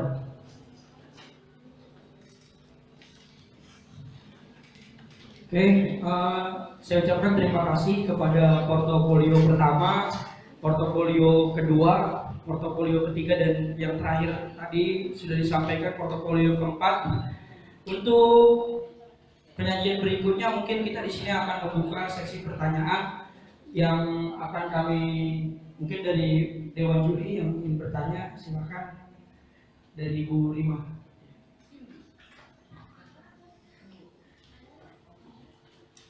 Bisa dicatat.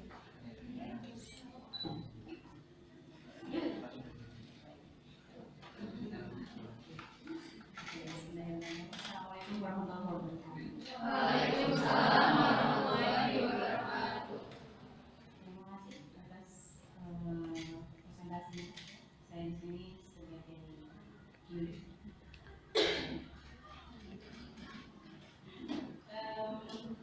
Setelah dari paparan yang diberikan oleh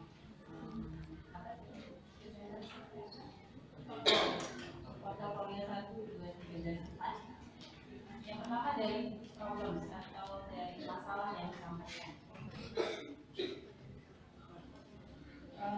Sebetulnya saya ingin tanya dulu ya, sebetulnya dari sekian banyak masalah yang muncul itu siapa yang harus disalahkan? Apakah medianya sendiri? Sedangkan medianya itu kan mereka membutuhkan income ya, atau mereka bisa hadir, atau mereka bisa menayangkan, atau mereka bisa lanjut dengan tayangan-tayangan, atau bisa lama sampai sekarang. Itu salah satunya karena pemasukan. Nah, figur-figur yang bisa diberikan atau yang dikeluarkan untuk, misalnya tadi untuk yang tenaga polisi ya, itu iklan salah satunya. Iklan itu kan membutuhkan figur, membutuhkan orang-orang yang bisa bisa mendatangkan keuntungan mereka. Makanya dari itu saya nanya, siapa yang disalahkan? Media sendiri, undang-undangnya juga, atau siapa? Yang kedua, untuk aturan tunjangan polisinya sendiri. Sebenarnya saya melihat ada kekakuan ya, atau turunan dari undang-undang dimajukan jadi aturan-aturan yang harus dilakukan, kemudian penerapan oleh orang tua, gitu kan, yang akhirnya tadi dikemukakan oleh dari ratu polisinya sendiri bahwa anak itu menjadi tertekan, adanya aturan-aturan bukan anak itu tertekan. Akhirnya apa? Akhirnya muncul ada yang pertama pemberontakan dari anak. Pemberontakan dari anak artinya dia akan mencari jalan bagaimana caranya agar nafsunya itu bisa terpenuhi. Yang kedua, anak itu akan menjadi diam. Diam itu artinya apa? Tidak berkembang, pasif dan akhirnya down. Yang ketiga, anaknya itu menjadi penurut. Itu yang diuntungkan. Kalau memang anaknya baik, gitu ya. Itu yang kedua. Yang ketiga, sudah itu saja lah. Karena sanksi yang dilakukan itu akan menjadi tekanan untuk anaknya dan anak-anak yang seperti tadi ya, yang dia menjadi pemberontak, yang dia menjadi pendiam, yang dia menjadi yang baik. Silakan.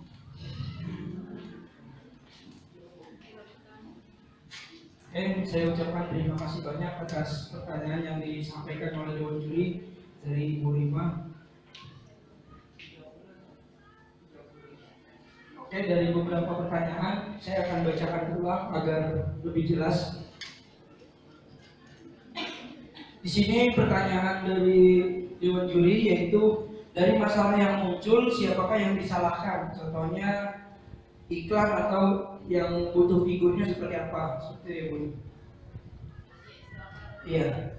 Kemudian yang kedua dari peraturan anak akan menjadi pemberontak, pendiam atau penurut dari kebijakan yang telah dipaparkan oleh portofolio yang kedua. Mungkin dari portofolio yang pertama mungkin ada yang ingin menyampaikan, silakan. Saya akan menjawab dari pertanyaan kelima, yaitu masalah yang muncul siapakah yang perlu disalahkan, yaitu contohnya dari media televisi. Yang menurut kami tidak ada yang perlu disalahkan, jadi tidak ada yang perlu disalahkan karena anak tersebut memang menonton televisi tersebut. Dan jadi dari pihak orang tua pun juga harus berperan penting dalam membimbing anaknya atau mendampingi anaknya dalam menonton televisi. Jadi di sini tidak ada yang disalahkan dan peran orang tua yang di sini yang paling penting untuk menjaga anak tersebut yang dapat mengawasi anak tersebut dalam menonton tayangan televisi yang jadi orang tua harus memilih dan harus memilah tayangan televisi yang baik itu yang seperti apa. Dan pemodal itu yang hanya berperan penting dalam televisi, tayangan televisi, karena televisi tersebut kan hanya menayangkan acara-acara yang mereka tayangkan. Jadi orang tua yang paling berperan penting dan di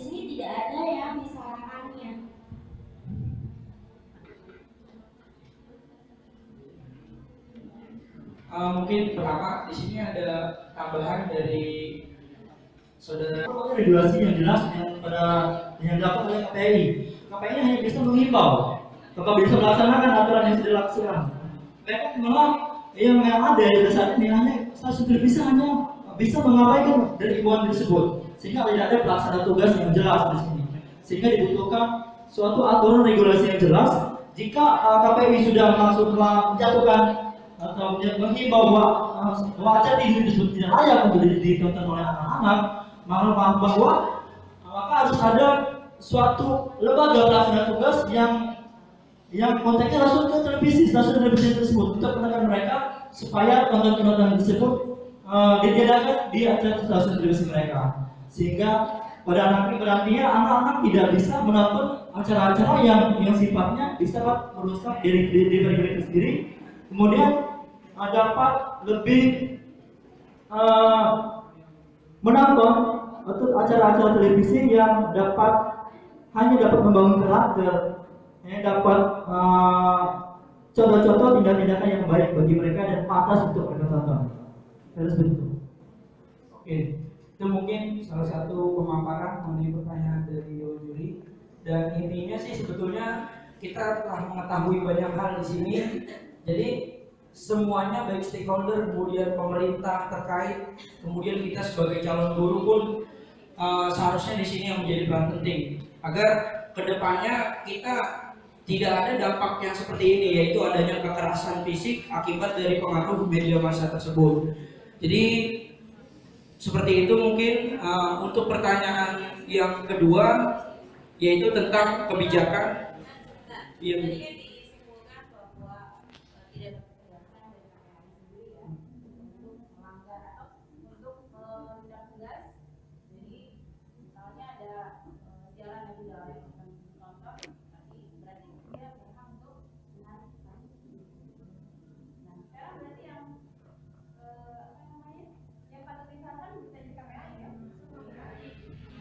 iya, memang aturan dari keseluruhan itu memang KPAI, karena KPAI yang punya di sini punya kebijakan sendiri. KPI bukan KPAI. Kalau KPAI kan komisi ininya perlindungan anaknya, tapi kalau KPI itu komisi penyiaran Indonesia-nya. Jadi KPI mungkin gitu. Baik Ibu, kalau kita bicara KPI ini salah kita akan melanggar dari undang-undang kebebasan pers juga. Jadi di sini saya pikir jika kita menyalahkan KPI kenapa tidak menarik atau melakukan tindakan yang seharusnya tindakan, karena aturannya belum jelas gitu. Pertama, regulasi dari pemerintah untuk melaksanakan tugas menarik acara-acara dari kampus itu belum ada, belum jelas. Sehingga KPI pun tidak bisa, sehingga jika hal itu di KPI lakukan, otomatis stasiun televisi pun akan menggunakan undang-undang pers ini yang dianggap mengucilkan atau melanggar kebebasan pers yang ada di Indonesia ini. Sehingga pada saat zaman Orde Baru Kembang itu kan ada kebebasan pers, itu sudah diatur sedemikian rupa sebelum Komisi Penyiaran Indonesia terbentuk seperti itu. Ya mungkin seperti itu Bu. Memang pada titiknya itu di KPI, karena KPI yang punya peraturan dalam penyiaran, baik peliputan ataupun penyiaran gitu. Ya kita kembali lagi, sebetulnya bukan masalah disalahkan, memang kita kembali ke KPI. Namun di sini juga kita mengupayakan gitu, mengoptimalkan bahwa ada beberapa kebijakan alternatif yang mungkin kalau misalnya di sini ada salah satu KPI, kita bakalan diskusi bareng gitu. Karena di sini kita tidak pernah ibarat kata undang-undang yang sudah berlaku ya sudah nggak pernah direvisi kembali gitu. Sehingga tayangan-tayangan yang muncul hanya follow up saja. Hanya yang didapatkan adalah keuntungan, kepentingan ya untuk media massa itu sendiri gitu. Jadi seperti itu.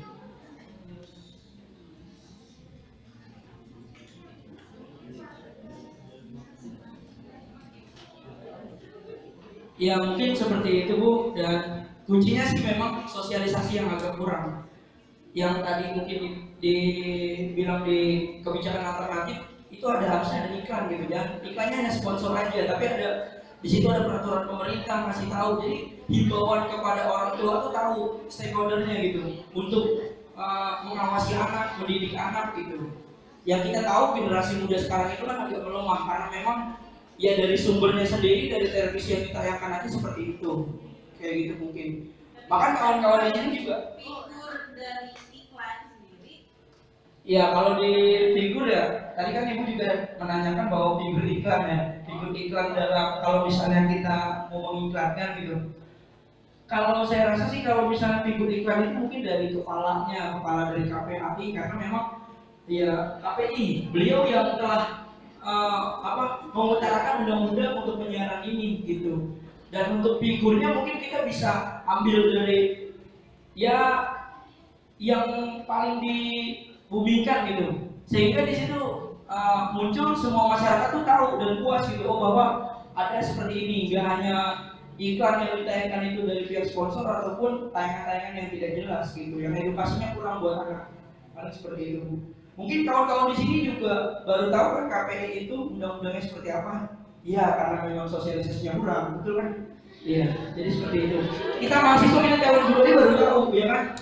Dari kemarin-kemarin kita buta akan ini, ya kan? Padahal ini penting, karena setiap keseharian kita pasti dihidupkan dengan ini, gitu. Ya, seperti itu paling.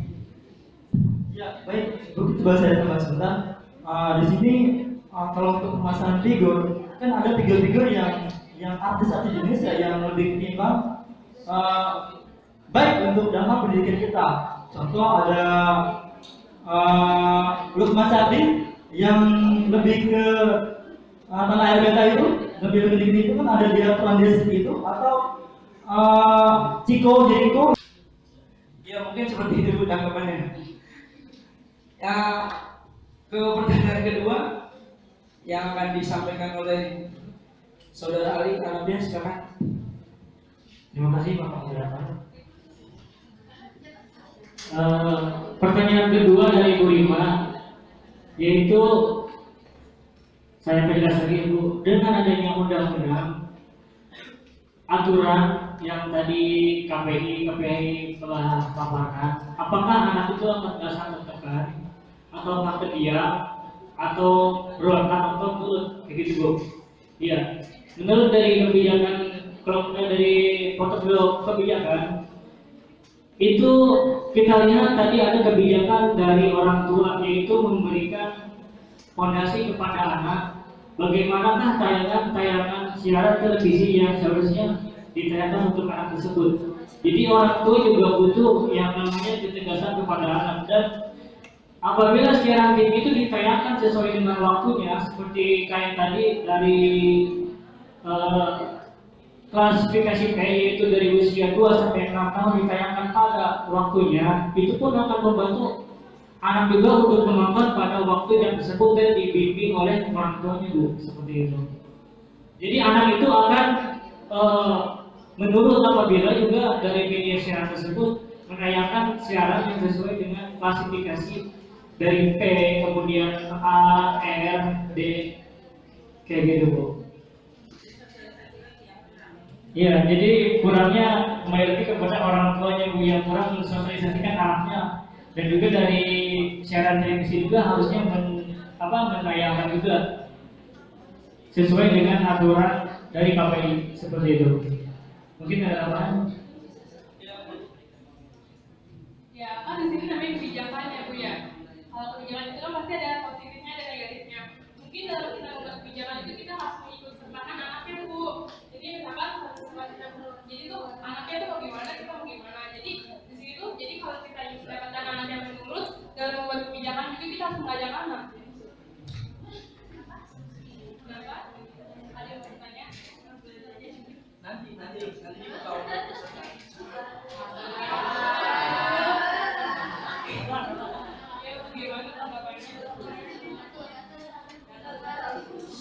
ya mungkin tadi sudah dipaparkan oleh portofolio 2 dan ada menambahkan dari Saudari Novi. Bagaimana Bu tanggapannya, kira-kira cukup jelas? Ya, tadi mungkin ya, walaupun memang mungkin bimbingan dari orang tua yang kurang atau sosialisasi kepada orang tua yang kurang, belum tentu orang tuanya itu akan paham, karena biasanya dari pendidikan gitu.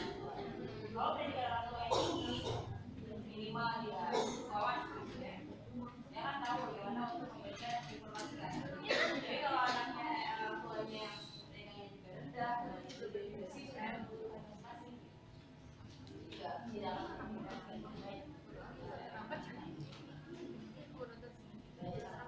Iya, saya rasa terima kasih banyak Bu atas tanggapannya. Mudah-mudahan bisa bermanfaat bagi kita yang ada di sini semua.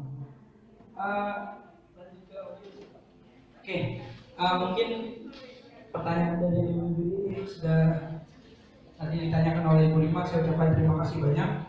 Kemudian untuk peserta kita di sini membuka pertama satu sesi pertanyaan. Di sini ada 3 pertanyaan, ada 3 penanya. Untuk sesi pertama. Iya. Nanti kalau misalnya kurang kita bisa di luar bisa ngobrol bareng. Untuk yang pertama silakan sebutkan nama, dari mana, asalnya, silakan. Ada yang ingin bertanya? Oh ya, silakan. Maju ke depan aja ke sini. Iya.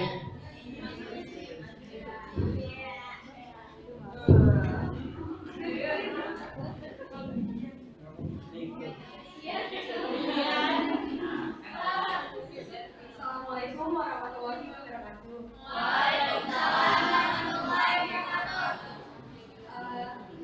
Saya ingin bertanya, nama saya Siva Yulia Fernanda dari kelas 2E. Siva Yulia Prasika dari kelas 2E.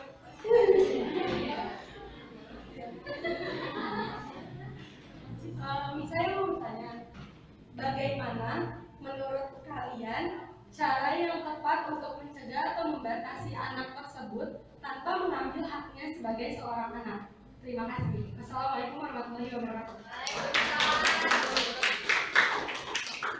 Iya, pertanyaan kedua silakan. Iya.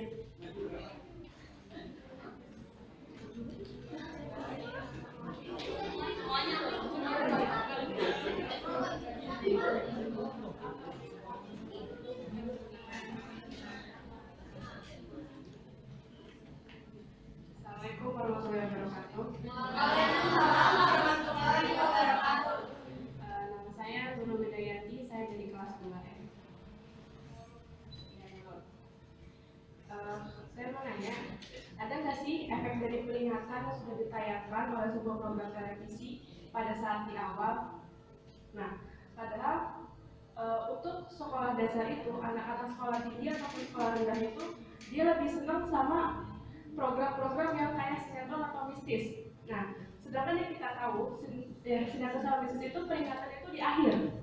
Peringatannya itu di akhir. Jadi program ini hanyalah fiktif belakang. Nah, kalau ada peringatan, ya, ada peringatan seperti itu, ada nggak sih efeknya? Efek dari peringatan yang dikasih di awal sama di akhir itu seperti apa? Nah, soalnya saya punya kasus anak murid saya di sekolah, dia itu menirukan gaya pemeran TWS.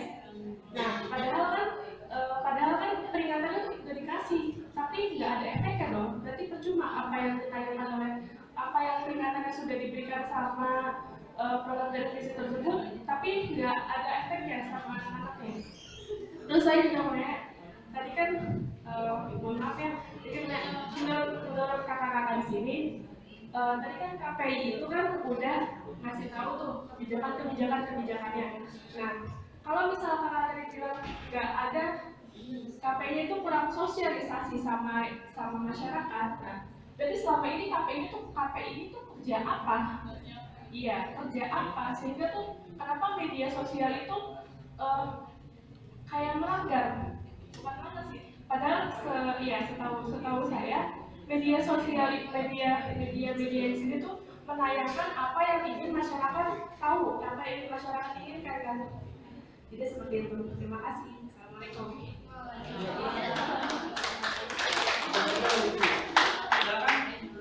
Untuk sesi pertama.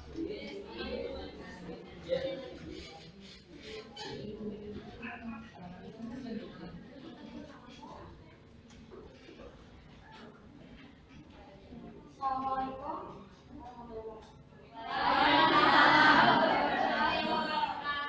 Nama saya Syadina dari kelas 2E.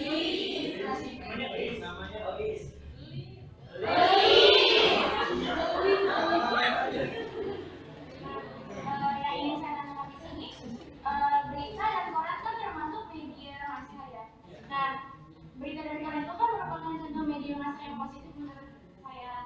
Nah, pada kenyataannya itu berita-berita yang ditayangkan di televisi itu yang mengandung nilai jual tinggi dan lebih digemari oleh masyarakat itu berita-berita yang mengenai kekerasan, perampokan, pencurian, dan tindakan asusila lainnya yang jika anak-anak menonton akan tersirat di otaknya dan suatu saat akan meniru adegan tersebut.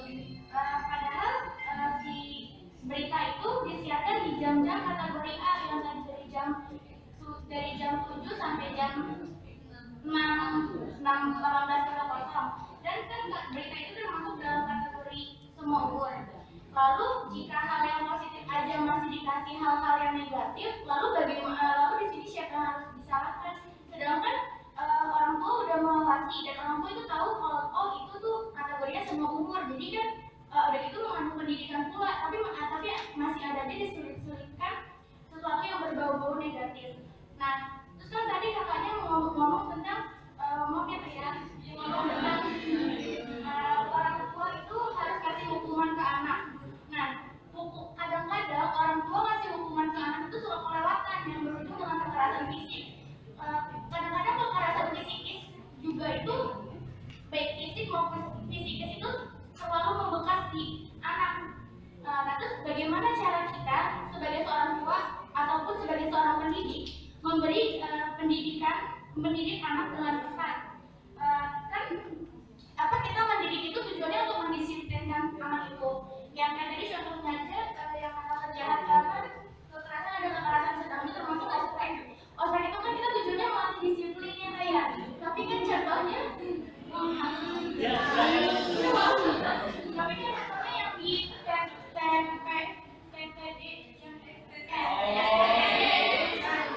itu sampai ada yang meninggal. Lalu kita gimana cara membedakan antara memberikan kedisiplinan sama memberikan kekerasan itu sendiri? Terima kasih.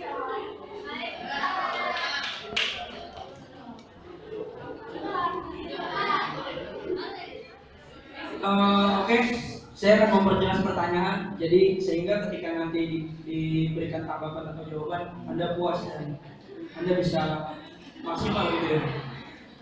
Pertanyaan dari si Pak Ilya, itu dari kelas 2E. Itu pertanyaannya bagaimana cara mencegah atau membatasi anak tanpa menghilangkan hak anak.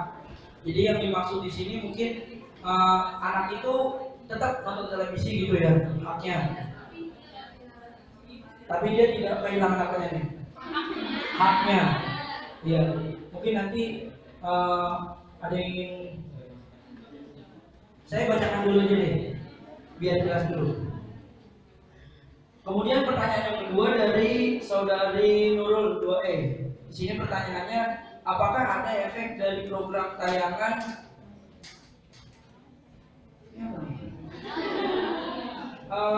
tayangan mengenai peringatan, sedangkan biasanya itu diberi peringatannya itu di akhir ya? Iya. Ya, mungkin seperti itu pertanyaannya. Ya. Oke, terus yang kedua pertanyaannya, jika kurang sosialisasi lalu tugas KPI itu apa? Gitu. Iya. Mungkin nanti akan dijawab. Terus yang kira-kira itu ya pertanyaannya ya saudari Nurul ya.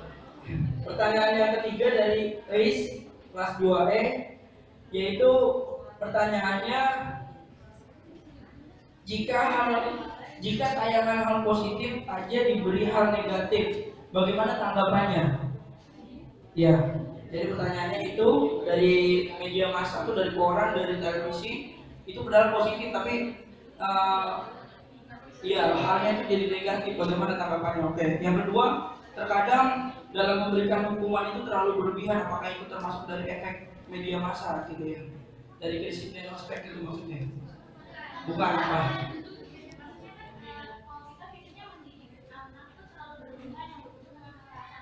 Iya.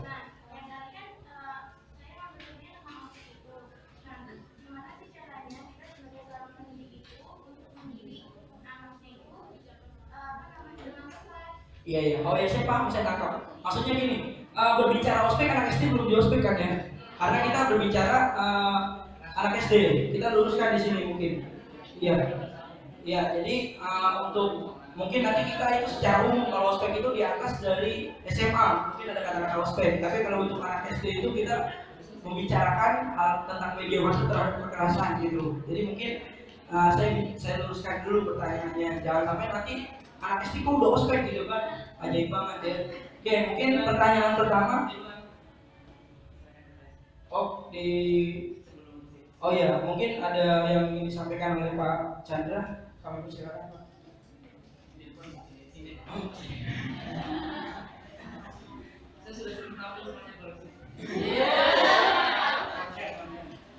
Oke, baik.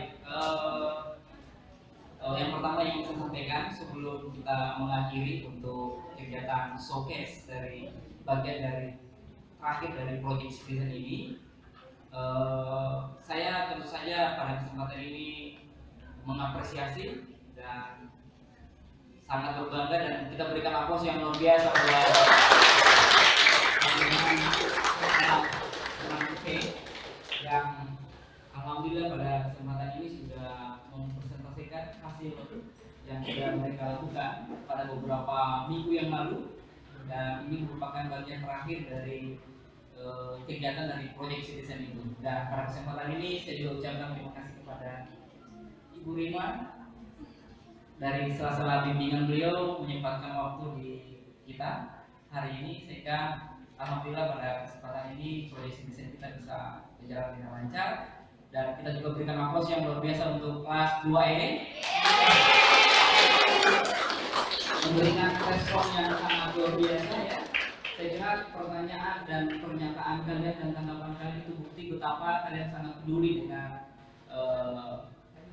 bagaimana pendidikan kita di Indonesia hari ini kaitannya dengan kekerasan itu sendiri yang disebabkan oleh adanya tayangan dari media massa yang oleh teman-teman Project Citizen tadi sampaikan, gitu ya. Sehingga karena sesuatu dan lain hal, sehingga apa yang kemudian disampaikan oleh teman-teman adik-adik kelas 2E atau peserta audiens tadi itu menjadi masukan bagi teman-teman dari kelompok portofolio atau Project Citizen kelas ini, sehingga pada kesempatan yang berikutnya atau pada kegiatan Project Citizen yang lain itu bisa menjadi sebuah masukan yang luar biasa. Dan tentu saja kita sangat mengapresiasi atas respon yang diberikan oleh teman-teman dari kelas 2E. Dan dari saya, mudah-mudahan Project Citizen ini hanya merupakan sebuah stimulus bagi teman-teman dan ingin mengenalkan kepada adik-adik sekalian, kepada teman-teman mahasiswa bahwa ada satu model yang saya pikir ini sangat menarik untuk kemudian kita kembangkan, kita kaji secara bersama-sama. Mudah-mudahan melalui mata kuliah pembelajaran PKN kelas atas ini bisa menjadi salah satu model alternatif yang bisa nantinya menjadi bahan. Dan saya ingin menantang kepada adik-adik kelas 6C, suatu saat saya akan mendengarkan kabar dari kalian bahwa di antara kalian akan ada yang kemudian mengangkat satu skripsi yang kemudian mengangkat tentang model Project Citizen yang bisa Anda kembangkan di kelas atas, khususnya untuk mata pelajaran PKN. Ya, karena saya kira banyak tema yang saya pikir yang ada dalam materi pelajaran PKN yang sangat sesuai, itu bisa kita gunakan untuk anak-anak kelas atas, karena kita ketahui bersama bahwa di Indonesia pembelajaran atau model pembelajaran Project Citizen ini sedang dikembangkan, dan memang mulai dari pelajaran di sekolah sampai perguruan tinggi memang ini salah satu model yang sudah mulai diwacanakan. Kalau di Indonesia sudah mulai diwacanakan, sementara di beberapa negara, sebut saja di Cina, Amerika, termasuk Belanda, itu mereka sudah melakukan hal yang sama. Dan saya pikir salah satu negara yang kemudian ingin menginginkan agar negara kita menjadi negara yang menghasilkan warga yang demokratis, saya pikir salah satu model pembelajaran yang sangat efektif untuk menuju ke sana adalah pembelajaran Project Citizen, gitu. Ya. Dan sekali lagi kita berikan aplaus yang luar biasa untuk kelas 6C. Karena kalau sekiranya ini bisa dilaporkan ke rekor UNI, saya kira ada salah satu peserta atau salah satu mahasiswa yang pertama kali melakukan Project Citizen yang ada di Indonesia, khususnya wilayah Bekasi.